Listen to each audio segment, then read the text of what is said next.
ವೀಕ್ಷಕರೇ, ಯಾಕೆ ಈ ಲಕ್ಷಣಗಳು ನಿಮ್ಮಲ್ಲಿ ಕಾಣಿಸಿಕೊಳ್ಳುತ್ತವೆ? ಜೂನ್ 2026ರಲ್ಲಿ ದೇವಗುರು ಬೃಹಸ್ಪತಿ ಉಚ್ಚನಾಗುತ್ತಿದ್ದಾನೆ ಮತ್ತು ಶನಿದೇವನು ಮೀನರಾಶಿಯ ಪರಾಕಾಷ್ಠೆಯಲ್ಲಿದ್ದಾನೆ. ಈ ಎರಡು ಮಹಾಗ್ರಹಗಳ ಶಕ್ತಿಯು ಸಂಘರ್ಷಕ್ಕೊಳಗಾದಾಗ ನಿಮ್ಮ ದೇಹ ಮತ್ತು ಮನಸ್ಸಿನಲ್ಲಿ ಕೆಲವು ಬದಲಾವಣೆಗಳಾಗುತ್ತವೆ. ವೀಕ್ಷಕರ, ಮೊದಲ ಲಕ್ಷಣ ನೋಡುವುದಾದರೆ ಸಮಯದ ಭ್ರಮೆ.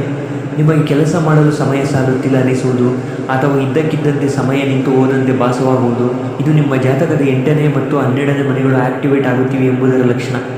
ಇನ್ನು ಎರಡನೆಯ ಲಕ್ಷಣ ಕನಸುಗಳ ತೀವ್ರತೆ. ಇದು ಕೇವಲ ಕನಸಲ್ಲ ವೀಕ್ಷಕರೇ, ಇದು ಶನಿ ಮತ್ತು ಗುರುವಿನ ಸಂದೇಶ. ನಿಮ್ಮ ಜೀವನದಲ್ಲಿ ದೊಡ್ಡ ಹಣಕಾಸಿನ ಬದಲಾವಣೆ ಬರುವ ಮುನ್ನ ಈ ಲಕ್ಷಣಗಳು ಕಾಣಿಸಿಕೊಳ್ಳುತ್ತವೆ. ವೀಕ್ಷಕರು, ಈಗ ನಾನು ಹೇಳುವ ಆ ಒಂದು ಲಕ್ಷಣವನ್ನು ಗಮನಿಸಿ. ನಿಮ್ಮ ಹಳೆಯ ಅಭ್ಯಾಸಗಳನ್ನು ಅಥವಾ ಹಳೆಯ ಸಂಬಂಧಗಳನ್ನು ಇದ್ದಕ್ಕಿದ್ದಂತೆ ಕಳಚಿ ಬಿಡುವುದು. ನೀವು ತುಂಬ ಇಷ್ಟಪಡುತ್ತಿದ್ದ ಕೆಲಸ ಈಗ ಬೇಸರ ತರುತ್ತಿದೆಯಾ?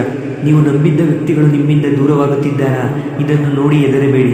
ಇದು 2026ರಲ್ಲಿ ಶನಿದೇವನು ನಿಮ್ಮ ಜೀವನದ ಕಸವನ್ನು ಗುಡಿಸಿ ಹಾಕುತ್ತಿದ್ದಾನೆ ಎಂದರ್ಥ.